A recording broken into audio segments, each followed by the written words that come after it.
Bienvenidos. En esta actividad haré una explicación de las ecuaciones básicas que utiliza HET-RAS en una dimensión para realizar el cálculo de transporte de sedimentos. HET-RAS es un modelo acoplado explícito.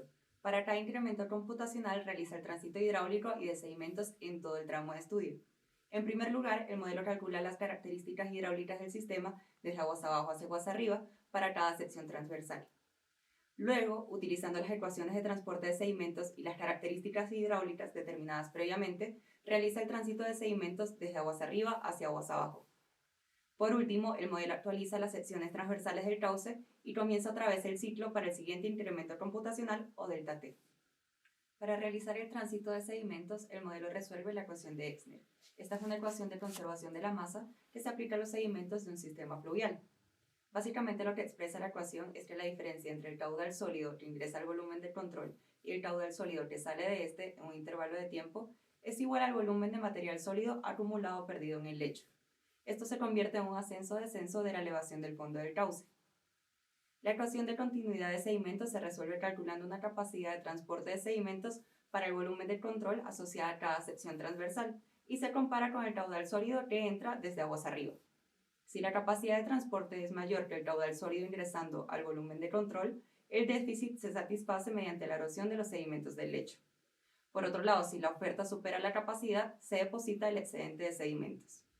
Las ecuaciones de transporte de sedimentos cuando se formularon eran para un único tamaño de partícula, pero eso no es lo que se presenta en la realidad. Es por esto que el modelo divide los sedimentos en diferentes intervalos de clase y calcula el potencial de transporte de sedimentos para cada uno de estos. La capacidad de transporte de sedimentos por cada uno de los intervalos es el potencial de transporte de sedimentos multiplicado por el porcentaje de ese tamaño de partícula presente en el material del lecho, que es el material disponible para ser transportado. Entonces, la capacidad total de transporte es la suma de la capacidad de transporte de todos los intervalos de clase. Los limos y arcillas son materiales cohesivos. Esto cambia significativamente la forma en que el material se transporta.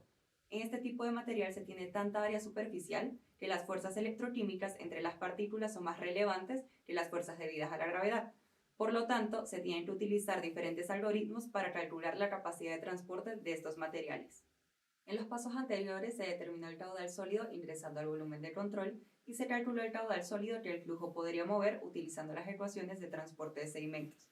Al comparar estos dos valores se tiene un déficit o un exceso de sedimentos.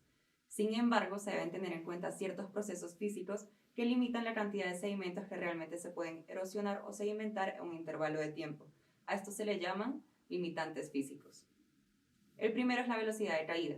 El modelo deposita la cantidad de sedimentos que físicamente pueden caer al lecho en un intervalo de tiempo dado. El otro limitante es el acorazamiento. Los algoritmos de acorazamiento estiman una limitación en la cantidad de material del lecho que puede ser erosionado. En cada volumen de control se determina un volumen de sedimentos que es erosionado o depositado. Entonces, a partir de esta estimación se modifica la sección transversal del cauce. El método que aparece por defecto es el método Wiener. Este método cambia todos los nodos mojados dentro de los límites del lecho móvil a misma distancia vertical. En la figura se muestra un ejemplo de un cambio en la sección transversal para un caso de sedimentación y uno de erosión. Se puede observar que el caso de erosión podría representar adecuadamente lo que sucede en la realidad. Sin embargo, el caso de sedimentación no tanto. Existe un método alternativo que permite la sedimentación en la llanura. Esta opción maneja la erosión de la misma manera que el método por defecto. Confina la erosión a los límites del lecho móvil. Sin embargo, para el caso de la sedimentación, el modelo distribuye el cambio del lecho de forma equitativa entre todos los nodos mojados, independientemente de que estén o no dentro de los límites del cauce principal. El principio en el que se basa este método es que las velocidades de erosión o esfuerzos cortantes se limitan al canal principal, pero la sedimentación puede producirse en la llanura de inundación, donde el agua que se mueve lentamente permite que el material se deposite. Después de actualizar todas las secciones transversales, el modelo calcula nuevamente las características hidráulicas para el siguiente intervalo de tiempo y repite el ciclo que se mencionó.